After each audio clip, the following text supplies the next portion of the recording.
کا جو ٹاپک یعنی جو عنوان ہے وہ ہے یاجوج اور ماجوج کا خروج۔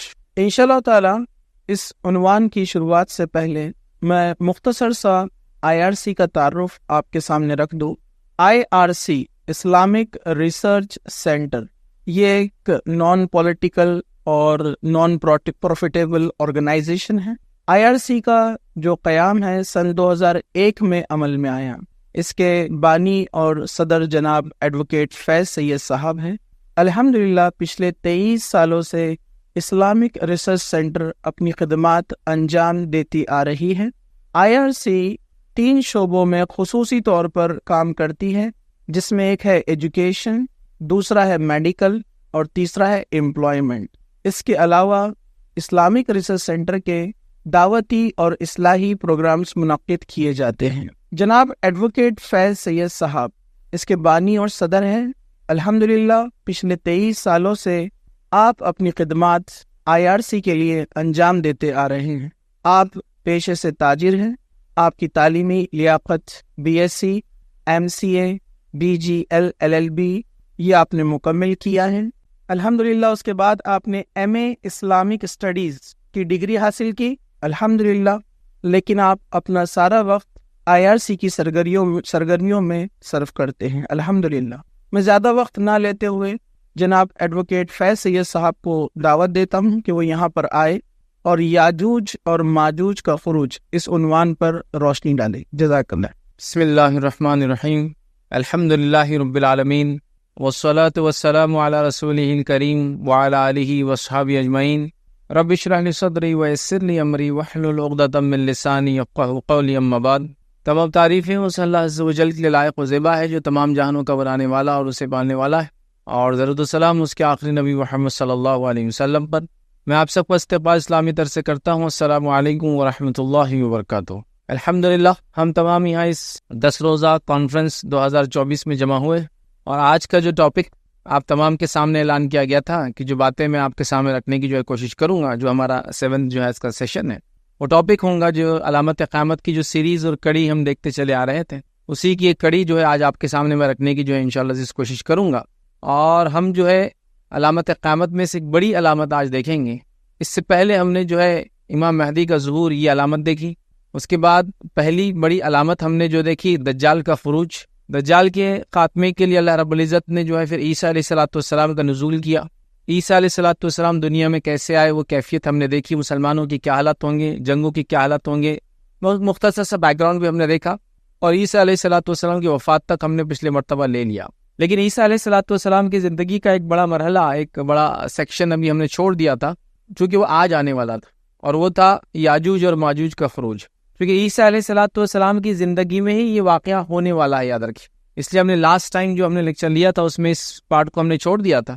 آج انشاءاللہ عزیز اس پارٹ کو بھی ہم دیکھیں گے کہ یاجوج اور ماجوج کا خروج کیسے ہوں گا، یاد رکھیں۔ اس سے پہلے کہ ہم آگے بڑھیں، یہ بات میں بتا دوں کہ جو علامت قیامت ہم دیکھ رہے ہیں، جن کے بارے میں تذکرہ ہو رہا ہے، آپ کے سامنے باتیں رکھی جا رہی ہیں، یہ سب کا تعلق غائب سے ہے، مطلب یہ ابھی ہونے والا ہے، اور غائب کی بہت ساری باتوں کو سمجھنا کبھی کبھار یہاں امپاسبل ہوتا ہے، ابھی سمجھنا ناممکن جیسا نظر آتا ہے کہ کیسے ہوں گا، کہاں چھپے ہوں گے، دجال کہاں ہوں گا۔ دنیا تو آج ہم جانتے ہیں، یاجوج ماجوج کے خروج میں تو بات آئیں گی کہ بہت کثیر تعداد ہوں گے، بہت زیادہ ہوں گے یاد رکھیے تعداد میں۔ تو اب سوال یہ کہ اتنے تعداد میں ہوں گے تو کہاں چھپے ہوئے، کیسے ڈھکے ہوئے، کہیں دوسرے پلانٹ پہ تو نہیں وہاں سے نکل کر آ جائیں گے؟ دیکھیے تمام تفصیلات ہم نہیں جانتے، بس ہمیں کہا گیا یاجوج اور ماجوج کا خروج وہ نکلنے والا ہے، ٹھیک۔ اب دنیا میں ہے، کیسے ہے، کہاں چھپے ہیں، اللہ نے کیسے ڈھک رکھا ہے، وہ اللہ ہی بہتر جانتا ہے، کیونکہ وہ چیزیں ہم نہیں جانتے، یاد رکھیں۔ اور یہ سب علامت قیامت میں سے، اس پہ ایمان لانا ہمارے لیے واجب اور ضروری، یاد رکھیے۔ من و ان جیسے بتایا گیا، کیفیت کیا ہے ہم نہیں جانتے، جب حالات آئیں گے جو لوگ موجود ہوں گے وہ دیکھ لیں گے اور وہ اس بات کو سمجھ جائیں گے، یاد رکھیں۔ تو لہٰذا بہت ساری باتیں سمجھانا ممکن نہیں ہے، تو لہٰذا ایک شخص اپنے آپ کو بھی پریشانی میں نہ ڈالے، کیسے ہوں گا یار، ہاں کیسے ہوگا اس سینس میں تو سوال کر سکتا ہے کہ وہ کیفیت جاننا چاہتا ہے، لیکن اس معنی میں نہیں کہ وہ شک کرتا ہے کہ کیسے ہوں گا۔ تو وہ کیف جس کو ہم کہتے ہیں وہ کیسے ہونے والا ہے، وہ ایک الگ بات ہے۔ جیسا کہ عزیر علیہ السلام جو ہے ایک بستی سے گزرے جو برباد ہو چکی تھی، ختم ہو چکی تھی، انہوں نے جو سوچا دل میں اللہ تعالیٰ اس کو کیسے اٹھائیں گا، یہ شک کے معنی میں نہیں تھا کہ اللہ تعالیٰ اٹھائیں گا نہیں اٹھائیں گا، اس معنی میں تھا کہ کیفیت کیا ہوں گی، مطلب کیسے اٹھیں گے دوبارہ جب اٹھیں گے۔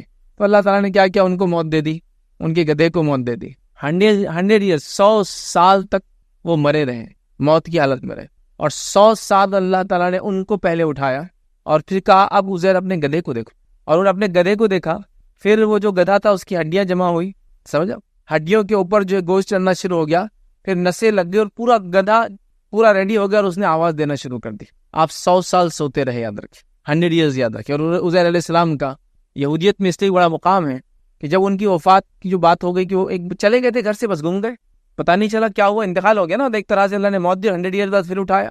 تو توریت اس وقت ختم ہو گئی تھی جب آپ دوبارہ اٹھ کے آئے اور کہا کہ میں عزیر ہوں، تو لوگوں نے کہا یہ تو ہو ہی نہیں سکتا، کیسے عزیر آ سکتے، کیا ہوں گا؟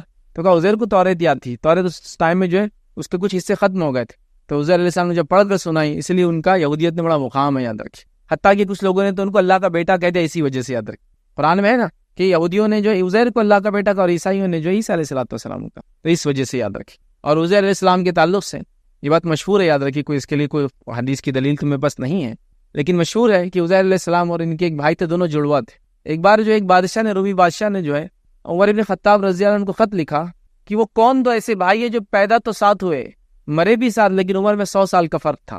تو یہ بھائی تھے دونوں جڑوا، پیدا ساتھ ہوئے، عزیر علیہ السلام 100 سال کی ڈیتھ ہو گئی، اس کے بعد وہ 100 سال بعد اٹھے انتقال، لیکن دونوں کا ساتھ ہوا، تو یہ 100 سال بڑے تھے اپنے بھائی سے، حالانکہ دونوں جڑوا تھے۔ بہرحال تو عزیر علیہ السلام بہرحال تو سو گئے، تو اللہ تعالیٰ جانتا ہے، یہ اللہ تعالیٰ کو پتہ ہے یہ بیک گراؤنڈ کیسا ہوگا، کیا ہوگا، بس ہم اس کو مان لیں۔ کیفیت وہ جب ہوں گی، تعجب کر سکتا ہے کہ انسان، حیرت کر سکتا ہے کہ سبحان اللہ کیسے ہوگا، لیکن شک میں نہیں، تعجب سے ایک الگ بات ہے۔ چلیے آئیے آگے بڑھتے ہیں۔ اب یاجوج اور ماجوج کا خروج ہم دیکھتے ہیں، یہ عیسیٰ علیہ السلام کے زمانے میں ہونے والی ایک نشانی، جس کو ہم نے لاسٹ لیکچر میں چھوڑ دیا تھا، آج اس کو تفصیل میں کنٹینیو کریں گے، بٹ عیسیٰ علیہ السلام کے بارے میں ہم زیادہ چیزیں نہیں دیکھیں گے، بس وہاں سے دیکھیں گے جہاں سے عیسیٰ علیہ السلام اور یاجوج ماجوج کا تذکرہ شروع ہوتا ہے ایک ساتھ، یاد رکھیں۔ اب آئیے اللہ رب العزت نے سورہ کہف کے اندر یاجوج ماجوج کا تذکرہ کیا، اور بھی ایک مقام پر ان کا تذکرہ ہوا ہے، لیکن یہاں تفصیل میں ہوا ہے اور اس کا بیک گراؤنڈ دیا گیا ہے کہ وہ کیسے ہے، کیا ہوا تھا، وہ قصہ کیا تھا، کیسے تھا، یاد رکھیں۔ آئیے سورہ کہف سورہ نمبر 18 آیت نمبر اس کے 83 to 99 کے اندر آپ اس واقعے کو پڑھ سکتے ہیں، جیسی کچھ آیتیں آپ کے سامنے تلاوت بھی کی گئی، یاد رکھیں، ٹھیک۔ اللہ رب العزت دیکھیے کیا فرماتا ہے ان آیتوں کے اندر، ترجمہ میں آپ کے سامنے رکھتا ہوں۔ اللہ فرماتا کہتا ہے، اور یہ لوگ آپ سے ذوالقرنین کے متعلق جو پوچھتے ہیں۔ ابھی ذوالقرنین کے تعلق سے کتنے سوال کیا تھا؟ مشرکین نے ذوالقرنین کے تعلق سے سوال کیا تھا، یاد رکھیں، اصحاب کہف کون تھے، ذوالقرنین کون تھے، اور ایسے کچھ سوالات انہوں نے جو نبی اکرم صلی اللہ علیہ وسلم سے کیے تھے۔ اب اللہ رب العزت اس کا جواب دے رہا ہے کہ اور یہ لوگ آپ سے ذوالقرنین کے متعلق پوچھتے ہیں، آپ کہہ دیجیے عنقریب میں اس کا کچھ ذکر تمہارے سامنے تلاوت کروں گا، تو میں تمہارے سامنے اس کا ذکر جو ہے تلاوت کرتا ہوں۔ بے شک ہم نے اسے زمین میں اقتدار دیا اور اسے ہر چیز کے اسباب دیے۔ تو ذوالقرنین کو اللہ رب العزت نے اقتدار دیا اور ہر چیز کے اسباب دیے، مطلب جو چیزیں لوگوں کو لگتی ہے، سبب ہوتے ہیں، وجوہات ہوتی ہے، وہ تمام، جیسا روپیہ، دھن دولت، زمین جائیداد، اور جو کچھ چیزیں، فوج، حق کو عالم کرنے کی طاقت، وہ سب ان کو دے رکھا تھا اللہ رب العزت نے۔ یہ ایک عادل بادشاہ تھے، لیکن ان کا نام نہیں ہے، یہ ان کا ٹائٹل ہے۔ ذوالقرنین کا معنی ہوتا ہے 2 سینگوں والا، ہے نا، کیونکہ کچھ لوگ کہتے ہیں ان کی حکومت اتنی بڑی تھی، ادھر سے مشرق سے مغرب تک، اس وجہ سے، یا پھر اتنا بڑا سفر کیا کہ ادھر سے لے کر ادھر تک، تو ان کو ذوالقرنین کہا گیا۔ واللہ عالم کیا ہے، یہ اللہ کے ایک نیک بندے تھے، یاد رکھیں، ایک عادل بادشاہ تھے، یاد رکھیں، جو گزرے، اور کچھ اقوال کے مطابق 4 بادشاہ ایسے گزرے جس میں سے 2 کافر تھے اور 2 مومن تھے، جنہوں نے اس زمانے کی دنیا پہ حکومت کی، اس زمانے کی، جس میں وہ لکھتے ہیں ذوالقرنین اور سلیمان علیہ السلام، یہ 2 مومن تھے جنہوں نے دنیا پہ حکومت کی، اس زمانے کی دنیا، اور کافروں کے اندر جو ہے 2 اور بادشاہوں کا تذکرہ کرتے ہیں۔ تو یہ عادل بادشاہ تھے اور امن و امان ان کے زمانے میں جو ہے قائم ہو گیا تھا، یاد رکھیں، اور اللہ رب العزت نے بہت طاقت ان کو دے رکھی تھی۔ اب یہ کون تھے؟ نبی اکرم صلی اللہ علیہ وسلم کی ایک روایت آپ نے فرمایا، میں نہیں جانتا کہ ذوالقرنین ایک نیک انسان تھے یا اللہ کے نبی تھے، مطلب آپ صلی اللہ علیہ وسلم نے انکار کیا، مطلب کہا کہ میں نہیں جانتا ہوں کیا تھے، لیکن علماء نے کہا کہ وہ ایک عادل بادشاہ تھے، نبی نہیں تھے، یاد رکھیں، ایک نیک انسان تھے، نام کیا تھا ہم نہیں جانتے، یہ ٹائٹل اور لقب ہے ان کا، یاد رکھیں، ٹھیک ہے، 2 سینگوں والا، ٹھیک ہے، یا شاید تاج ویسا پہنتے تھے جس میں 2 ایسے اٹھے ہوئے حصے ہوتے تھے، واللہ عالم، بہرحال جو بھی ہے۔ لیکن اس معاملے میں یاد رکھیں، بہت سارے مفسرین نے جو پرانی تفسیریں آپ اٹھا کر پڑھیں گے، اس میں یہ لکھا ہے کہ یہ شاید الیگزینڈر دا گریٹ ہے، جبکہ ہم جانتے ہیں جو الیگزینڈر جو مقدونیہ میسیڈونین جو کنگ تھا یا ایک شہزادہ تھا، وہ کافر تھا، ایمان والا نہیں تھا، یاد رکھیں، سکندر اعظم اس کو کہتے ہیں، الیگزینڈر دا گریٹ، یاد رکھیں، تو یہ مومن نہیں تھا، یاد رکھیں، مسلمان نہیں تھا، یہ بت پرست۔ کچھ نے کہا یہ سائرس تھا، سائرس بھی یاد رکھیں یہ پرشین ایک کنگ تھا، یاد رکھیں، بہت بڑا، تو سائرس بھی نہیں تھا، اس لیے کہ سائرس کے تعلق سے تاریخی اعتبار سے ہم جانتے ہیں یہ بھی مشرک تھا، ٹھیک۔ اب یہ کب تھے، کون تھے، ہم نہیں جانتے، قدیم زمانے کا واقعہ ہے. کچھ نے یہ کہا کہ ابراہیم علیہ الصلوۃ والسلام کے زمانے میں تھے اور ابراہیم علیہ الصلوۃ والسلام کے وقت میں انہوں نے ابراہیم علیہ الصلوۃ والسلام کے ہاتھ پر ایمان لایا تھا. واللہ عالم، مطلب ان روایتوں کوئی سند نہیں، اقوال صحابہ یا کچھ آثار یا کچھ تابعین کے اقوال اس معاملے میں ملتے ہیں. ٹھیک ہے، لیکن اسی کوئی دلیل نہیں. لیکن نیک تھے، نیک بادشاہ تھے. یہ سکندر اعظم نہیں ہے، یہ سائرس دا گریٹ نہیں ہے، یہ اس سے قدیم زمانے میں کوئی بادشاہ تھے جو ایمان والے تھے، عدل و انصاف کرنے والے تھے. اللہ نے ان کو بہت ساری نعمتیں جو بادشاہوں کو اللہ دیتا ہے، ان کو عظیم نعمت ایمان کے ساتھ وہ ساری چیزیں دے رکھی تھی، تو دے دیا. چنانچہ وہ پیچھے لگا ایک راہ کے، حتیٰ کہ جب وہ غروب آفتاب کی جگہ پہنچا، اس نے ایسے پایا کہ وہ سیاہ جو ہے کیچڑ دلدل والے چشمے میں جو غروب ہو رہا ہے، اور اس نے اس کے پاس ایک قوم پائی. مطلب وہ ایسی جگہ گئے، اتنا ایکسٹریم کارنر میں چلے گئے ورلڈ کے، کہ جب وہ سورج کو انہوں نے دیکھا تو سورج ایسا لگنے لگا کہ وہ جو ہے کیچڑ بھرے دلدلی پانی میں ڈوب رہا ہے. جیسا کہ آپ کسی تالاب کے پاس بیٹھی ہے اور سورج ڈوبنا شروع ہوتا ہے، ایسا لگتا ہے تالاب کے اندر سورج جا رہا ہے. جبکہ وہ ایک جس کو کہتے ہیں کہ نظارہ ہے، یاد رکھیے، وہ دیکھنے والی چیز ہے. سورج کہیں بھی ڈوبتا نہیں، یاد رکھیے. ٹھیک ہے، بہرحال. اور اس نے قوم پائی وہاں. ہم نے کہا اے ذوالقرنین، تجھے اختیار، خواہ تو انہیں سزا دے، خواہ ان سے جو اچھا برتاؤ کرے. اس نے کہا جو شخص ظلم کرے گا اسے تو ہم ان قریب سزا دیں گے. پھر وہ اپنے رب کی طرف لوٹایا جائے گا، چنانچہ وہ اسے سخت ترین عذاب دے گا. ٹھیک، آگے فرمایا اور رہا وہ جو ایمان لایا اور نیک عمل کیے تو اس کے لیے اللہ کے یہاں بدلے میں خوب تر بھلائی ہے، اور ہم جو ہے لازماً اپنے کام میں سے اس کے لیے نہایت آسانی کا حکم دیں گے. پھر وہ ایک اور راہ چلا. مطلب یہ ایکسٹریم کارنر ایک تھی اور دوسری ایکسٹریم کارنر، اس لیے شاید ذوالقرنین کہا گیا 2 سینگ والا. اب دوسرے کارنر پہ چلے دنیا کے. اللہ نے فرمایا کہا کہ راہ کے پیچھے لگا، حتیٰ کہ جب طلوع شمس کی جگہ پہنچا، وہ غروب شمس کی جگہ تھی، وہاں ڈوب رہا تھا، یہاں نکلنے والی جگہ پہنچے. ٹھیک ہے، پھر اللہ نے فرمایا جگہ پہنچا، اس نے اسے پایا کہ وہ ایسی قوم پر طلوع ہو رہا ہے جس کے لیے ہم نے سورج کے آگے کوئی پردہ نہیں رکھا ہے. مطلب جب سورج نکلتا ہے تو بہت تیزی کے ساتھ وہاں سے نکلتا ہے. کون سی زمین ہوں گی واللہ عالم، ہم نہیں جانتے ادھر کی کیا حالت ہے. واقع ایسا ہی ہے کہ یقیناً اس کے پاس جو کچھ تھا علم کے اعتبار سے ہم نے اس کا احاطہ کر لیا تھا. حتیٰ کہ جب وہ دونوں دیواروں کے درمیان پہنچا تو اس نے ان دونوں کے اس طرف ایک قوم پائی جو قریب نہ تھا کہ کوئی بات سمجھے. انہوں نے کہا اے ذوالقرنین، بے شک یاجوج اور ماجوج اس زمین میں فساد کرنے والے ہیں، تو کیا ہم تیرے لیے کچھ مال جمع کریں کہ اس شرط پر کہ تو ہمارے لیے ہمارے اور ان کے درمیان ایک دیوار بنا دے. اب ذوالقرنین جب وہاں پہنچے تو انہوں نے 2 پہاڑ پائے، اور ان 2 پہاڑوں کے بیچ میں ایک قوم رہتی تھی، لیکن قوم کو بات سمجھ میں نہیں آتی تھی، بٹ انہوں نے کچھ نہ کچھ میسج پاس کیا. قوم نے کہا اے ذوالقرنین کہ ہمارے پاس یاجوج اور ماجوج جو ہے یہ نکلتے ہیں، اور یہ نکل کے بہت فتنہ اور فساد اور ظلم کرتے ہیں. تو یہاں یاجوج اور ماجوج کا تذکرہ ہے. اب یاجوج اور ماجوج کون ہے یہ بھی میں بتا دوں آپ کو. یاجوج اور ماجوج یہ بھی یاد رکھیے اولاد آدم میں سے ہے. نوح علیہ الصلوۃ والسلام کے بیٹے یافس کی اولاد میں سے، یہ علماء نے لکھا ہے، کوئی حدیث نہیں ہے لیکن اقوال صحابہ اور تابعین کے، کہ ان کے بیٹے، مطلب یہ بھی انسان ہی ہیں. جیسا ان کے بارے میں بہت زیادہ مشہور کر دیا گیا ہے کہ بہت ڈینجر ہوں گے، ایک کان کو بچھائیں گے اور دوسرے کان کو اوڑھ کے سو جائیں گے. عجیب و غریب مطلب چیزیں، اتنی بڑی ناک ہوں گی اور عجیب و غریب باتیں یہ، لیکن روایتیں کوئی بھی صحیح نہیں ہے ادھر کی جو باتیں بیان کی تھی. یہ بھی انسان ہے، ٹھیک ہے، جہالت کی وجہ سے، جنگلی پن کی وجہ سے کچھ اپنے آپ کو الگ کر لیں گے. جیسے آپ نے دیکھا کچھ قبائلی لوگ ہوتے ہیں، جیسے افریقن قبائل کے، ہونٹوں کو کاٹ لیتے ہوئے سے اور اس میں کچھ ڈالتے جاتے چیزیں، ڈالتے اتنے بڑے ہو جاتے. ہونٹ کو کچھ پتہ نہیں کیا ڈالتے. کچھ لوگ آپ دیکھیں گردن کے اوپر رنگ پہ رنگ ڈالتے جاتے، اتنی لمبی لمبی گردن ہے، لیکن وہ انسانی ہے. حرکات کی وجہ سے اپنے آپ کو عجیب و غریب کر لیتے. کچھ قوموں کو دیکھیں آپ افریقی، وہ کیا کرتے ہیں، اپنے آنکھ پر بچوں کے بچپن سے بلیڈ سے کٹس مارتے ہیں، پھر وہ سویل ہو جاتا ہے، موٹا ہو جاتا ہے، پھر ویسا پورا آنکھ بناتے ہیں، اس لیے کہ وہ مگرمچھ کو سمجھتے ہیں دنیا کا بنانے والا ہے، تو پورے جلد کو مگرمچھ جیسی بنا لیتے ہیں، کاٹتے جاتے ہیں، آنکھ بناتے وغیرہ. ایسی قوم ہے، لیکن اس کی یہ حرکت کی وجہ سے وہ انسانوں میں سے نکل کر شیطان نہیں بن جاتے. ادھر انسان ہی ہے، آدم کی اولاد ہی ہے. کچھ لوگ کان دیکھیے آپ، وہ ایسا لمبا کرتے، پتہ نہیں کیا پہنتے، اتنے لمبے لمبے کان، وہ کاٹ لیتے بچپن میں کان اور اس میں ڈسک ڈالتے جاتے، اتنے لمبے کان، مطلب کان کا ایک سوراخ اتنا لمبا ہوتا ہے، ہونٹ کا سوراخ بڑھاتے ہیں. کچھ لوگ دیکھیے آپ ناک کے اندر سے ایسی وہ ڈالتے ہیں، لکڑیاں ڈالتے اتنی بڑی بڑی. تو وہ کوئی انسان ایسا نہیں کہ لکڑی ڈالنے سے شیطان بن گئے ہو. ہاں ہو سکتا ہے وہ قومی اعتبار سے کچھ ایسی ویسے دیکھنے میں جنگلی جہالت کی وجہ سے ہوں گے، بٹ وہ آدم علیہ الصلوۃ والسلام کی اولاد سے ہے. تو لوگوں نے اتنے بڑے کہ بولے سمندر میں ہاتھ ڈال رہا تو مچھلی نکال کے لا رہا، سورج کی طرف کر رہا، سیک کے کھا لے رہا، کچھ بھی کچھ، مطلب بہت سنے بچپن میں آپ نے بھی سن رکھے ہوں گے. بت یہ سب دیو مالائی کہانیاں بولتے ہیں نا، اس کا پارٹ ہے. وہ آدم کی اولاد سے، اور جیسے انسان ہوتے ہیں، ہاں ہو سکتا کھانے پینے کی وجہ سے لمبے تلنگے ہوں گے، تھوڑے ہائٹڈ ہیلدی ہوں گے، وہ ایک الگ بات ہے، بٹ ہیومن بینگس ہیں. اب یاجوج اور ماجوج یہ قوم ہے، ایک قوم کا نام ہے دو ہے واللہ عالم، بٹ یاجوج اور ماجوج اس قوم نے کہا کہ یہ دو ہے. ٹھیک ہے، یاجوج و ماجوج، تو الگ ایسا لگ رہا ہے کہ دو لوگ ہیں، یہ آتے ہیں اور ہم کو بہت تکلیف دیتے، تو ہم کیا کرتے ہیں، آپ کو کچھ مال دیں گے، اس شرط پہ مال دیں گے کہ آپ یہ مال لے کر یہ جو نکل کے قوم دو پہاڑوں اور دیواروں کے بیچ سے ہمارے پاس آتی ہے، اس کو آپ کلوز کر دیں گے، تو ہم یہ کریں گے. تو یہاں جو اللہ رب العزت فرماتا اور کہتا ہے اس شرط پر کہ وہ ہمارے اور ان کے درمیان ایک دیوار بنا دے. اس نے کہا، کس نے؟ ذوالقرنین نے، میرے رب نے جو مجھے قدرت دی ہے اور وہ جو ہے بہت بہتر ہے.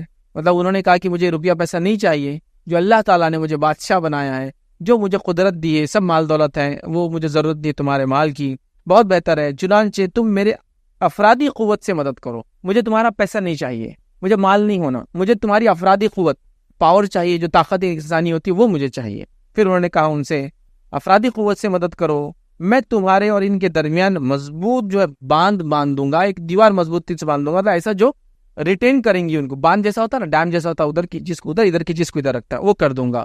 تم مجھے لوہے کے تختے لا دو، حتیٰ کہ جب اس نے دونوں پہاڑوں کے درمیان خلا کو برابر کر دیا، پھر کہا کہ مجھے تم لوہے کے تختے لا کے دو، مطلب میٹل شیٹس لا کے دو، آئرن شیٹس لا کے دو، شیٹ جو ہوتی ہے آئرن وہ لا کے دو. ٹھیک ہے، اور وہ آئرن شیٹ لائی گئی، اور وہ دونوں پہاڑ جو ٹوٹے ہوئے تھے یا پہاڑ کا بیچ کا حصہ تھا اس میں جما دی گئی، جماتے گئے اتنا کہ اب وہ اوپر تک آ گیا، مطلب دونوں میچ ہو گئی، بازو کا اور ادھر کا میچ ہو گیا.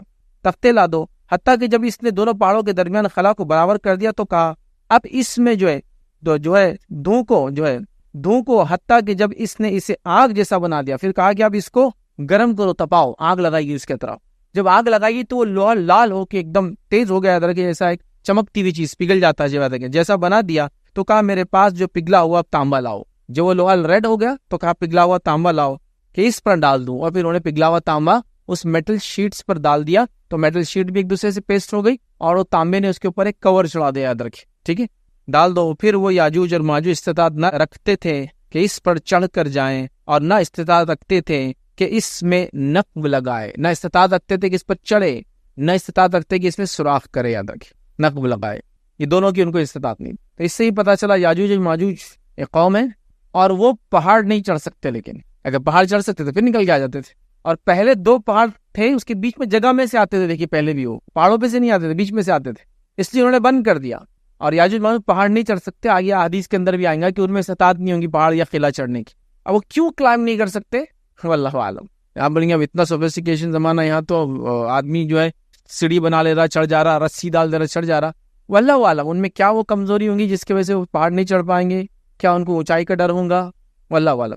کیا ان کو جو بھی وجوہات کیا نہیں بتا، لیکن یہ بات ہے کہ وہ چڑھ نہیں سکتے. اسی لیے جب دو پہاڑوں کے بیچ میں یہ ڈالا گیا تو انہوں نے یہ کہا کہ یہ اس پہ چڑھنے کی وہ استطاعت نہیں رکھتے، یاد رکھیے. اور اس میں نخ، اس پہ سوراخ کرنے کی بھی ان کی طاقت نہیں ہوگی، دونوں کام یہ نہیں کر پائیں گے. آلریڈی پہاڑوں میں سے سوراخ نہیں کر سکتے تھے، وہ پہاڑوں پہ چڑھ نہیں سکتے تھے، اب تو یہ میٹل شیٹ آ گئی اور میٹل کی دیوار آ گئی، اب اس میں بھی نہ سوراخ لگا پائیں گے نہ اس پہ چڑھ پائیں گے. یاد رکھیے یہ ان کی کمزوری رہیں گی، یاد رکھیے. آگے اور بھی چیزیں ان کے بارے میں آتی جائیں گی، ہم حدیث کے اندر بھی انشاءاللہ کچھ باتیں دیکھیں گے.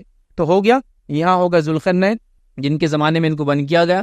یہاں ہو گئی یہ قوم جن کو وہ تکلیف دیتے تھے، ان کی ڈیٹیلز ہم کو نہیں معلوم، ہم چھوڑ دیتے. یہاں ہو گئی یاجوج اور ماجوج، دوسری قوم ہے، یہ دو قومیں ہیں جو آ کر اس قوم کو، جو بیچارے امن و امان والے لوگ تھے، شانتی سے رہ رہے تھے، ان کو تکلیف پہنچاتے تھے، اور ذوالقرنین نے یہ بنا دیا. اور آپ کو پتا تھا کہ اللہ تعالیٰ نے اس کو علامت قیامت بنا دیا ہے، جب رب چاہیں گا، یاد رکھیے، تب یہ علامت ہٹ جائیں گی. یاد رکھیے آگے باتیں انشاءاللہ ہم دیکھیں گے. تو یہاں تک ہو گیا یہ بیک گراؤنڈ کیا ہو رہا تھا، یاد رکھیے. تو یہ قوم ہے جو واقعہ پہلے ہو چکا، ٹھیک ہے. یہ عیسیٰ علیہ السلام سے بہت پہلے کا واقعہ ہے، جب یہ سب چیزیں ہوئی، یہ بند کیا گیا، کب ہم نہیں جانتے. لیکن کچھ روایتیں سے میں نے کہا کہ ابراہیم علیہ السلام کے ہاتھ پر یہ ایمان لاتے، اور ابراہیم علیہ السلام کا زمانہ آج سے تقریباً 7,000 سال پہلے کا ہے. آج سے مطلب آج ہم جس دور میں عیسیٰ علیہ السلام سے 5,000 سال پہلے وہ آئے تھے، 7,000 سال پرانی ایک طرح سے ہم بہرحال بات کر رہے ہیں. ٹھیک، اب اس کے بعد یاد رکھیے ذوالقرنین کے تعلق سے ہم نے تفصیلات دیکھ لی، یاد رکھیے. اسی طرح ہم نے یہ دیکھ لیا کہ اولاد آدم میں سے، یاد رکھیے. اور یاد رکھیے کچھ اور باتیں بھی انشاءاللہ اس حدیث میں ہم دیکھتے ہیں. اب ان کی جسمانی کیفیت کیسی ہوں گی، جسمانی کیفیت مطلب ڈیل ڈال جس کو کہتے ہیں، کیسے دکھتے ہوں گے، کیا ہوں گے، وہ تفصیلات ہم آپ کے سامنے میں رکھتا ہوں. مسند احمد کی روایت ہے، نبی اکرم صلی اللہ علیہ وسلم نے کہا تم کہتے ہو کہ کوئی دشمن نہیں ہے، حالانکہ تم ہمیشہ لڑائی کرتے رہو گے حتیٰ کہ یاجوج اور ماجوج آ جائیں. اللہ کے رسول صحابہ سے کہتے تم کہتے ہو کوئی دشمن نہیں، مطلب لڑائی نہیں ہوگی، ایسا نہیں ہوگا.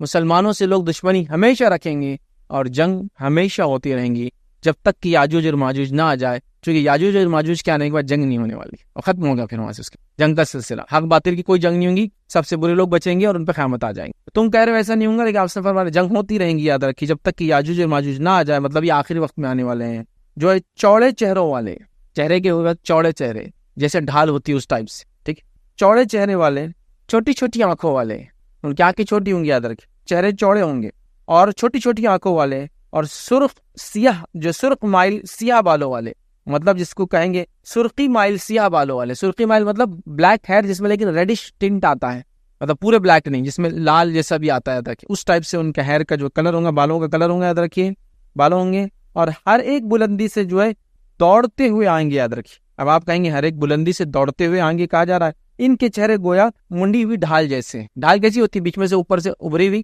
جیسے یہ ہاتھ سے ابھر گیا اوپر سے، اور چوڑے چہرے والے ہیں، چھوٹی چھوٹی آنکھیں والے، کلر بالوں کا کلر بھی بتا دیا گیا، اور ہر اونچائی سے آئیں گے۔ تو یہاں اونچائی سے مراد پہاڑ نہیں، یاد رکھیے یہ زمین کے نشے بر فراز جو ہوتے ہیں، نیچرل جو ایسا ہوتا ہے نا، زمین جو ہوتی ہے، اب دیکھیے زمین سیدھی نہیں ہوتی نا، تھوڑا ایسا ٹیلا جیسا ہوتا ہے، پھر نیچے اتر جاتا ہے، پھر وہ سینس میں ہے کہ آئیں گے، پہاڑ چڑھنے کی صلاحیت ان میں نہیں ہے، ماؤنٹینس کو نہیں چڑھیں گے، بھی چھوٹا سا ہلاک جس کو کہتے ہیں، چھوٹا سا ہوتا ہے نا، ٹیلے جیسے ہوتے ہیں، وہ سینس میں جب آپ کھڑے ہوتے ہیں ہورائزن، مطلب آپ دیکھ رہے دور سے کوئی آ رہا ہے تو کیسا دکھتا ہے، اوپر سے نیچے کی طرف آ رہا ہے کوئی، اس سینس میں یاد رکھیے۔ تو پہاڑ نہیں چڑھنے کی ان میں صلاحیت یاد رکھیے، ٹھیک ہے۔ تو یہ ان کی جسمانی کیفیتیں بتائی گئی، اس کیفیت میں کہیں بھی بڑے کان، بڑے دانت اور خوخار جیسے ویسے کوئی شکل و صورت نہیں ہے، لیکن جیسا میں نے کہا میں بھی قبائلی ہو، جنگلی ہو، جہالت کی وجہ سے کچھ پہنتے اڑتے ہوں گے، وہ ایک الگ بات ہے، لیکن وہ انسانی ہے، اولاد آدم سے، نوح علیہ السلام کے بیٹے یافس کی اولاد میں سے، آپ کو جو بیٹے تھے ان کی اولاد میں سے۔ اب ان کا خروج کب ہوگا، کب نکلیں گے، یہ کیا واقعہ اور گھٹنا ہوں گی جو ذوالقرنین کے زمانے میں ان کو بند کیا گیا، تو اب کیا گھٹنا گھٹیں گی؟ تو ظاہر سی بات ہے وہ ایک قوم ہے، انسان ہے تو جی رہے ہیں، مر رہے ہیں، پیدا ہو رہے ہیں، نسلیں آ رہی، نسلیں جاری، نسلیں آ رہی، نسلیں جاری، سمجھیے اس بات کو بھی آپ، ٹھیک ہے۔ تو ایسا کچھ نہیں ہے کہ وہ اس زمانے کی یاجوج ماجوج اب تک ہے اور وہ انتظار کر رہے ہیں، دجال جیسا معاملہ نہیں ان کا، وہ ایک ریس ہے، وہ ایک نسل ہے، وہ ساری چیزیں ہو رہی ہوں گی جو انسانوں کے ساتھ ہوتی، اب نکلیں گے کب، کیا ہوگا؟ آئیے مسند احمد کی روایت ہے، نبی اکرم صلی اللہ علیہ وسلم کیا فرماتے ہیں اس تعلق سے، اس کی دیوار کے تعلق سے، اس کی کیفیت کے تعلق سے۔ یاجوج اور ماجوج ہر روز اسے کھرچتے ہیں، نبی اکرم صلی اللہ علیہ وسلم فرماتے ہیں یاجوج اور ماجوج یہ قوم ہے، مطلب وہ شاید ان کے کوئی لیڈر کا نام ہے یاجوج ماجوج، اس وجہ سے قوم کا نام کہہ رہا ہے، یہ اس دیوار کو روز کھرچتے ہیں جہاں سے ذوالقرنین نے ان کو بنایا ہے۔ اب سوالوں کا پہاڑ کیوں نہیں کھودتے ادھر سے جو بازو میں، ان کو اللہ نے وہ طاقت نہیں دے رکھی ہے، نہ پہاڑ کھودنے کی، نہ پہاڑ پہ چڑھنے کی، کیوں وہ میں نہیں جانتا، اللہ عالم۔ ہوتا ہے نا ہر کسی کی ایک ڈر، ایک قوم کی ایک پہچان، ایک علامت، کچھ اچھائیاں اور کچھ کمیاں ہوتی ہیں، شاید ان کی یہ کمزوریاں ہیں، تو وہ روز کیا کرتے ہیں، کھرچتے ہیں۔ جب اس پہ سوراخ کرنے کے قریب پہنچ جاتے ہیں، مطلب بہت قریب ہوتا ہے، سوراخ ہونے والا ہے، ان کو نہیں معلوم کہ سوراخ ہونے والا ہے، یہ اللہ کے رسول بتا رہے ہیں، جو وحی کے ذریعے بتایا گیا کہ ہونے والا ہوتا ہے، تو جب قریب ہوتے ہیں کہ سوراخ جو ہے اس میں ہو جائے، تو ان کا سردار کہتا ہے کہ لوٹ چلو، واپس چلو، آج لوٹ چلو، تم کل اس سے توڑنے میں کامیاب ہو جاؤ گے، اب کل آئیں گے اور ہم توڑیں گے۔ جس سے ایک بات پتہ چلی، ان میں بھی لیڈرشپ ہے، سردار بولتا ہے ان کا قوم کا کہ بس ہو گیا، اب چلو واپس جانا ہے، مطلب ان کے پاس بھی ہیرارکی ہوں گی، بادشاہ ہوں گے، وزیر ہوں گے، یہ ہوں گے، عمرہ ہوں گے، گروپ لیڈرز ہوں گے، وہ کھودنے والا لیڈر ہوں گا، جو بھی تھا، تو ان کا سردار کہتا اب لوٹ کر چلو، مطلب ان میں بھی اطاعت فرمانبرداری ہے اپنے لیڈر کے معاملے میں، اور وہ کر رہے ہیں، یاد رکھیں، ٹھیک ہے۔ تو لوٹ جاتے ہیں تو اللہ تعالیٰ اسے پہلے سے بھی زیادہ مضبوط کر دیتا ہے، تو اللہ تعالیٰ پھر اس کو کیا کرتا ہے، دیوار کو واپس جیسی تھی ویسا بنا دیتا ہے اپنی قدرت سے، ٹھیک۔ مگر جب ان کی مدت پوری ہو جائیں گی، جب قیامت ہو جائیں گی، عیسیٰ علیہ السلام نازل ہو جائیں گے، جب مدت پوری ہو جائیں گی اور اللہ تعالیٰ انہیں لوگوں کی طرف بھیجنے کا ارادہ فرما لے گا، تو اس روز ان کا سردار کہیں گا لوٹ چلو، انشاءاللہ تم کل اس میں سوراخ کر لو گے۔ وہ روز کرتے ہیں کام، مطلب کھرچتے ہیں اس کو، چاٹتے کا لفظ نہیں حدیث میں یاد رکھے، کھرچنے کا ہے، اب وہ ہاتھوں سے کھرچتے ہیں، کوئی چیز اکوپمنٹ سے، اللہ عالم، اور وہ کہیں گا انشاءاللہ تم کل اس میں سوراخ کر لو گے، اور یہ الفاظ کہیں گا، نبی اکرم صلی اللہ علیہ وسلم نے فرمایا وہ اس روز بھی لوٹ جائیں گے، مطلب اس روز وہ چلے جائیں گے، یاد رکھیے، اگلے دن جب آئیں گے تو دیوار کو گزشتہ حالت پر ہی پائیں گے، مطلب دیوار کو اسی کنڈیشن میں پائیں گے جس پر کل چھوڑا تھا، اور کیسے چھوڑا تھا، بس سوراخ ہونے پر تھا، چونکہ انہوں نے انشاءاللہ کہہ دیا۔ اس سے ایک بات پتہ چلتی ہے کہ جب بھی کوئی کام فیوچر میں آپ کو کرنا ہے، کیا بولنا چاہیے، انشاءاللہ، چونکہ نبی اکرم صلی اللہ علیہ وسلم کے تعلق سے جو سورہ کہف کا جو واقعہ ہے، جو آپ سے سوالات کیے گئے، ذوالقرنین کون تھا، اصحاب کون، کہف کون تھے، روح کیا، یہ 3 سوال کیے گئے تھے، آپ صلی اللہ علیہ وسلم نے کیا کہہ دیا تھا معلوم، آپ کل میں اس کا جواب دوں گا، اور کیا ہوا پھر معلوم، وہی نہیں آئی 1 دن ہو گیا، وہی نہیں آئی 2 دن ہو گیا، وہی نہیں آئی 3 دن ہو گیا۔ اب اہل کتاب نے مذاق اڑانا شروع کر دی کہ دیکھو محمد نے تو یہ کہا تھا کہ کل جواب دیں گے، اب تک نہیں روایت، نبی اکرم صلی اللہ علیہ وسلم پریشان ہو گئے، پھر قرآنی آیت ہے کہ اے رسول جب بھی کوئی کام آنے والے وقت میں کرنے کا ارادہ کرو تو انشاءاللہ کہہ دیا کرو. وہ تو اہم چیز ہے انشاءاللہ فیوچر کے کام کے لیے. کبھی بھی یہ نہیں کہ کر لوں گا، آ جاؤں گا، چلے جاؤں گا، یہ نہیں. انشاءاللہ بولیے، لیکن یہ بات بھی طے ہو کہ وہ سچے اور پکے ارادے کے ساتھ انشاءاللہ بولے. بات کو ٹالنے کے لیے انشاءاللہ بولنا، یہ اس لفظ کو آپ کمزور اور اس کا مذاق اڑانا اور اس اتنے بہترین خوبصورت جملہ کہ اللہ چاہا تو، مطلب اللہ کی سپرد کر دیا، کوشش تو میں کروں گا، اللہ چاہا تو آپ کیا کر رہے ہیں؟ اپنے اوپر لے لے رہے. ہاں کر لوں گا، اپنے اوپر لے لیا ہوا آپ نے، نہیں ہوا تو انشاءاللہ بولنا چاہیے، یاد رکھیں. ٹھیک ہے، تو یہ بڑی اہم بات ہے. اور انشاءاللہ کے معاملے میں نبی اکرم صلی اللہ علیہ وسلم کو بھی کیا گیا، اور اللہ کے نبی سلیمان علیہ السلام کے ساتھ بھی اللہ نے ایسے ٹیسٹ کیا تھا. انہوں نے بھی ان کی جتنی بیویاں تھیں ان کے پاس ایک رات جانے کا ارادہ کیا، اس نیت سے کیا کہ سب کے پاس جا کے ہم بستری کروں گا اور جتنی اولادیں پیدا ہوں گی سب کو اللہ کے راہ میں جہاد میں لگا دوں گا. آپ سب کے پاس گئے، انشاءاللہ بھول کے کہنا. ایک اولاد پیدا ہوئی روایت میں آتا ہے، وہ بھی معذور تھی، لا کے رکھ دی گئی کہ یہ اولاد ہے، وہ معذور تھی، مطلب پورا فارمڈ چائلڈ نہیں تھا، انفارمڈ چائلڈ. تو پھر ان کو احساس ہوا کہ میں انشاءاللہ کہنا بھول گیا تھا. انشاءاللہ بڑی اہم چیز ہے. تو اب یہ ہے نا، انشاءاللہ کہہ دیں گے اس روز، کل آئیں گے انشاءاللہ. اور ہو سکتا ہے ہم لوگوں میں سے کئی لوگ ہیں جو کام کر رہے ہیں انشاءاللہ نہیں بول رہے، اللہ تعالیٰ ان کو گھماتے ہی جا رہا، بس ان کا کبھی کام ختم نہیں ہو رہا. کہا دیجیے انشاءاللہ کل جب کرنا ہے. بہرحال تو وہ کہیں گا چلو انشاءاللہ. اب جب آئیں گا نیکسٹ ڈے تو دیوار اتنی ہوں گی جتنی کل چھوڑ کر گئے تھے، مطلب بہت نزدیک تھی، سوراخ کیا وہ. ٹھیک ہے، لوٹ جائیں گے. اگلے دن جب آئیں گے تو دیوار کو اسی حالت میں پائیں گے جس حالت میں چھوڑ کر گئے تھے. تو وہ دیوار کو توڑ کر نکلیں گے اور لوگوں پر چڑھ دوڑیں گے. آپ جب لوگوں پر چڑھ دوڑ رہے ہیں تو عیسیٰ علیہ السلام آ چکے ہیں، امام مہدی آ چکے ہیں، عیسیٰ علیہ السلام آ چکے ہیں، دجال ختم ہو چکا ہے، یہ بیک گراؤنڈ ہو چکا ہے. اب چڑھ دوڑیں گے، وہ لوگوں کا سارا پانی پی جائیں گے، لوگ انہیں دیکھ کر بھاگ کھڑے ہوں گے. وہ اتنے تیر آسمان کی طرف چلائیں گے تو ان کے تیر خون سے رنگے واپس آ جائیں گے. مطلب وہ اتنا لڑیں گے، اتنا خونخوار ہوں گے، اتنا مارا ماری کریں گے کہ جب انسانوں کو مار لیں گے تو خاموخواہ ہوا میں تیر چلائیں گے. مطلب ہوتا ہے نا، ایک آدمی کو اتنا خونخوار ہے، بس لڑنا ہے. اب انسانیت کو مار دیا، اب کس کو ماروں؟ چیزیں توڑ رہا، فلاں کر رہا، آسمان میں، تو آسمانوں میں تیر ماریں گے. اور آسمان سے جو ان کے تیر واپس آئیں گے اس کو کچھ رنگ، لال رنگ لگ کر آ جائیں گا. وہ کیا ہوں گا، میں بیک گراؤنڈ پھر آگے والے واقعے کے اندر ہم دیکھیں گے وہ کیوں ویسے آئیں گے اور اس سے وہ کیا کنکلوژنس نکالیں گے، وہ تیر جب آسمان سے جا کے آئیں گے. بہرحال تو یہاں ہم نے دیکھا بہت ڈینجر قوم ہے، موسٹ ڈینجرس قوم بول سکتے ہیں. ساری اس زمانے کی سویلائزیشن جو انسانی آبادیاں ہوں گی ختم کر دیں گے. اور وہاں اکثر اب مومن ہے، چونکہ عیسیٰ علیہ السلام آئے ہوئے، دجال ختم ہو چکا ہے، بڑی جنگ ہو چکی ہے، کافر ختم ہو چکے ہیں، جزیہ مٹ چکا ہے، اللہ کے علاوہ کسی کی عبادت نہیں ہو رہی ہے نا، امن و امان کا دورہ چل رہا ہے. وہ اس ٹائم ہوا یہ سب. تو اب مومن باقی ہے، اب مومنوں کو پھر ایک ٹیسٹ. تو یاجوج و ماجوج ایکچولی یہ ٹیسٹ ہے اس زمانے کے لوگوں کے لیے، ان کے ایمان کے لیے، کہ وہ اللہ کے لیے کیا کرتے ہیں. وہ سب کرتے ہیں جو نبی نے بتایا یا پھر منمانی کرتے. تو یہ سب ٹیسٹ ہے. کیوں اللہ نے ایسے ٹیسٹ باندھے، اللہ عالم. یہ اللہ کی حکمت ہے. یاد رکھیے اللہ کی حکمتوں کو احاطہ نہیں کیا جا سکتا.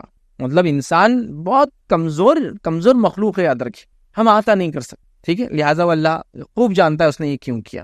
اب یاد رکھیے اس واقعے سے جو باتیں پتہ چلی، پہلا وہ مسلسل کھدائی کرتے ہیں، کنٹینیوسلی ان کا ڈگنگ کا ورک چالو ہے یا اس کو کھود رہے ہیں. دوسرا پتہ چلا یہ اللہ تعالیٰ نے ان کو اس کی توفیق چھین لی ہے کہ سیڑھی سے چڑھے یا لٹک کے اوپر آئے. یہ توفیق نہیں ہے ان کو، پہاڑ نہیں چڑھ سکتے، اس کا مطلب وہ یہ توفیق نہیں ہے ان کو کہ سیڑھی لگا لے، رسی ڈال لے اور پہنچ جائے، یہ توفیق نہیں. تیسرا پتہ چلا ان کے اندر بھی یاد رکھیے لیڈرشپ وغیرہ ہوتی. چوتھی بات پتہ چلی اللہ تعالیٰ نے جب متعین وقت قیامت کا قریب ہوں گا تب وہ ایک جملہ بول دیں گے انشاءاللہ، اور انشاءاللہ بولنے کے بعد یہ ساری چیزیں ہو جائیں گی، اور ان کے اندر بادشاہ وغیرہ ایک سب نظام اور ایک سسٹم اور کنٹرولنگ ایک سسٹم ہے. یہ ہم کو اس سے پتہ چلا، یاد رکھیے. ٹھیک ہے، تو یاد رکھیے ہم جو ہے یہ دنیا کے چپے چپے میں چلے جائیں گے، یاد رکھیے، اور ہر جگہ یاد رکھیے جائیں گے، اور ہر جگہ جو ہے یہ انسانیت کو تہس نہس کریں گے، برباد کریں گے.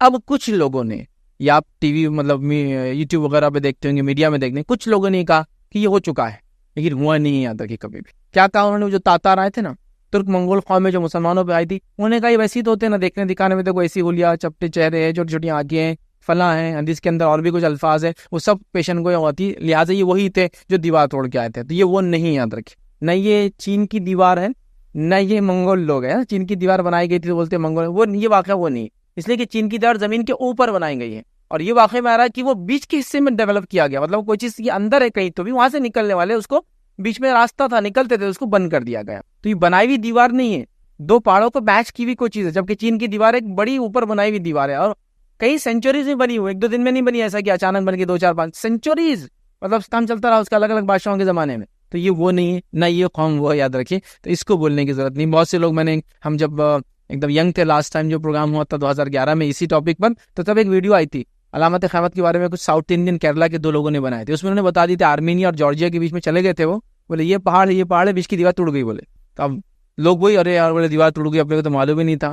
ٹھیک ہے, کچھ صحابہ یا کچھ تابعین, کچھ مفسرین نے یہ کہا کہ شاید آرمینیا کے کسی علاقے میں یہ قوم تھی, لیکن یہ ان کی ایک جس کو کہتے ایک اندازہ تھا. انہوں نے کوشش کی بات سمجھانے کی, لیکن یہ وہ نہیں یاد رکھے. جو یاجوج ماجوج کا آنا, یہ ترک منگول کا آنا, یہ اس سینس میں نہیں یاد رکھے. بہرحال تو یہ کچھ باتیں ان کے تعلق سے بیک گراؤنڈ آ گیا. اب اللہ رب العزت سورہ انبیاء سورہ نمبر 21 اور آیت نمبر 96 سے فرما رکھا, حتی اذا فتحت یاجوج وماجوج وهم من کل حدب ینسلون. اللہ تعالیٰ فرماتا ہے اور کہتا ہے کہ حتیٰ کہ جب یاجوج اور ماجوج کھول دیے جائیں گے اور وہ ہر بلندی سے جو ہے تیزی سے آئیں گے. آگے بلندی سے برا میں نے بتا دیا نا, نیچرل جو اوپر اور نیچے ہوتا ہے وہ سینس میں, مطلب جب ہم دور سے دیکھتے ہیں تو لوگ جیسے آ رہے ہیں تو دنیا گول ہے, معلوم نا آپ کو, تو چیزیں نیچے سے اوپر آتی ہوئی دکھتی ہے. اس کا آپ کو مشاہدہ کرنا ہے تو آپ کسی سمندر کے پاس کھڑ رہی ہو, جب جہاز آتا دیکھنا شروع کیجیے. پہلے جہاز کے اوپر کا اینٹینا دکھنا شروع ہوتا, پھر اینٹینا بڑا ہوتا جاتا, پھر جہاز, پھر تھوڑا جہاز, پھر آتا, پھر پورا جہاز دکھتا ہے. چونکہ دنیا گول ہے تو وہ محسوس ہوتا ہے, اوپر آتا جاتا, اوپر چڑھتا ہے. تو سامنے والے کیا دکھتا ہے, اوپر سے کوئی چیز نیچے کی طرف اتر رہی ہے. تو وہ سینس میں ہے کہ اتنے زیادہ آئیں گے, پورے ہورائزن کو کور کر کے آئیں گے کہ جہاں سے دیکھو لیں گے اوپر سے نیچے کی طرف اتر کے آ رہے ہیں. تو پکچرائزیشن ہے ایک بیک گراؤنڈ کا, کیسا دیکھیں گا بول کر. پہاڑ پہ چڑھنا ان میں صلاحیتوں میں نہیں ہے, نہ سیڑھی کے ذریعے نہ رسی کے ذریعے, اور یہ پہاڑوں پہ چڑھیں گے بھی نہیں. روایتوں میں آگے ہوں اور تفصیلات میں دیکھیں گے. اب آئیے ایک حدیث کے اندر جو الفاظ آتے ہیں, جو زینب بنت جحش رضی اللہ عنہا, جو اللہ کے رسول صلی اللہ علیہ وسلم بیوی امت کی ماں ہے, ٹھیک ہے, وہ کہتی ہے کہ رسول اللہ صلی اللہ علیہ وسلم ان کے پاس گھبرائے ہوئے تشریف لائے, اور آپ یہ فرما رہے تھے. ان کے گھر پر آئے اور گھبراہٹ میں تھے, اور یہ فرما رہے تھے. کیا فرما رہے تھے؟ بخاری کی روایت ہے, اللہ کے سوا کوئی معبود برحق نہیں. کیا فرما رہے تھے آپ؟ لا الہ الا اللہ. تو اس سے پتہ چلا ہنگامی حالت میں ایسے جملے ادا کرنا چاہیے. اللہ اکبر. آپ نے ایکسیڈنٹ دیکھ لیا, ہم لوگ کیا پتہ نہیں بولتے ہیں, اللہ اکبر, لا الہ الا اللہ. اللہ ہنگامی حالت ہے, ڈینجرس کو سچویشن آ گئی, تو یہ اللہ کا ذکر ہے, تو آپ کہہ رہے اللہ کے سوا کوئی معبود نہیں, لا الہ الا اللہ آپ فرما رہے. اور پھر فرمانے لگے عربوں کے لیے تباہی ہے اس شر سے جو بہت قریب آ چکا ہے. علامت قیامت قریب ہے اس اعتبار سے کہ دنیا جو بنی اتنے زمانے سے. نبی کریم صلی اللہ علیہ وسلم کی بعثت یہ علامت قیامت کی پہلی نشانی یاد رکھی ایک طرح سے. تو قیامت قریب ہے, آخری نبی آ جاتا قیامت ہے اس کے بعد, قریب آ چکا ہے. آج یاجوج اور ماجوج کی دیوار میں اتنا سوراخ جو ہے کھول دیا گیا ہے, اور آپ صلی اللہ علیہ وسلم فرماتے ہیں, آپ کی جو ازواج آپ کے جو ہے بیوی فرما رہی ہے کہ اللہ کے رسول نے انگوٹھے کو اور یہ انگلی کو ملایا. اب کتنا وہ مجھے ایگزیکٹ نہیں معلوم, حدیث میں ملایا تو ایک سوراخ جیسا بن جاتا نہیں, ٹھیک ہے. تو آپ نے کیا کیا, ایک حلقہ بنایا, دونوں کو لے کے انگوٹھے کو اور پہلی انگلی کو جو اس کے بازو لے کر حلقہ بنایا, ٹھیک ہے, بنا کر دکھایا. اور زینب کے جو ہے کہنے لگی یا رسول اللہ صلی اللہ علیہ وسلم کیا ہم اس وقت ہلاک ہو جائیں گے؟ عربوں کے لیے برباد, کیا ہم ہلاک ہو جائیں گے جبکہ ہم میں نیک لوگ موجود ہوں گے؟ جب نیک لوگ بھی ہوں گے ہم ہلاک ہو جائیں گے. آپ نے فرمایا ہاں, جب خباثت بہت زیادہ ہو جائیں گی, نیک لوگ ہونے کے باوجود بھی تم ہلاک ہو جاؤ گے, چونکہ برائی زیادہ ہو جائیں گے, اور برائی زیادہ ہونے کی وجہ سے نیک لوگوں کی نیکی کی وجہ سے کوئی عذاب رکنے والا نہیں ہے, وہ آ جائیں گا, ٹھیک ہے. تو یہاں فرمایا عربوں کے لیے ہلاکت ہے ادھر, ٹھیک ہے. تو یہاں بتانے کا مقصد یہ تھا کہ نبی اکرم صلی اللہ علیہ وسلم فرمایا کہ بہت قریب ہے کہ وہ نکل جائے. بتانے کا مقصود یہ تھا کہ اب علامت قیامتیں آئیں گی, مطلب نبی آ گئے اور اس کے بعد اب سب خاتمے کی طرف ہی, دنیا جتنا آگے بڑھ رہے خاتمے کی طرف بڑھ رہے. آئیے ایک اور روایت صحیح بخاری کی روایت ہے, اس میں دیکھیے کیا الفاظ ہے. تو ابو سعید خدری رضی اللہ عنہ فرماتے اور کہتے ہیں کہ رسول اللہ صلی اللہ علیہ وسلم نے فرمایا, اللہ تعالیٰ فرمائے گا اے آدم, وہ کہیں گے اے اللہ میں حاضر ہوں. آدم علیہ السلام سے اللہ کہیں گا اے آدم, تو اللہ آدم علیہ السلام اے اللہ میں حاضر ہوں, تیری اطاعت پر قائم ہوں اور ساری خیر اور بھلائی تیرے ہاتھوں میں ہے. اللہ تعالیٰ فرمائیں گے جہنم والوں کو الگ کر دو. وہ کہیں گے یا اللہ جہنمیوں کا جو ہے گروہ کتنا ہے؟ عشاء روز قیامت آدم علیہ السلام کو اللہ کہنے والا ہے کہ آدم الگ کر لو اپنے اولاد میں سے جہنمیوں کو. وہ کہیں گے اللہ کتنے پرسنٹیج میں, کتنے تعداد کو الگ کروں میں جہنمی, کتنا ہے؟ اللہ تعالیٰ فرمائیں گا ہر 1000 میں سے 999 کو الگ کر دو. ایوری 1000 میں سے 999 جہنم میں جانے والے, ان کو الگ نکال لو آپ اپنی اولاد میں سے. یہ وقت ہوگا کہ خوف اور غم کی وجہ سے بچے بوڑھے ہو جائیں گے, مطلب یہ آخرت کی قیامت کی بات ہو رہی ہے. یہ وہ دور ہوگا, آپ سے فرما رہے ہیں, یہ وقت ہوگا جب بچے بوڑھے ہو جائیں گے. یہ جو علامت قیامت ہے اور آخرت کے جو زندگی ادر کی اتنی ڈینجرس ہے کہ بچے بوڑھے ہو جائیں گے, اس کی ہولناکیوں کو دیکھ کر. ٹینشن سے ہوتا ہے نا آدمی بوڑھا ہو جاتا ہے, لوگ بولتے ہیں وہ ہو جائیں گے اندر. مطلب کتنے لوگ ٹینشن میں ہوں گے, کیا حالات ہوں گی روز قیامت. تو آخرت کا جو مرحلہ, یہ منظر ہے.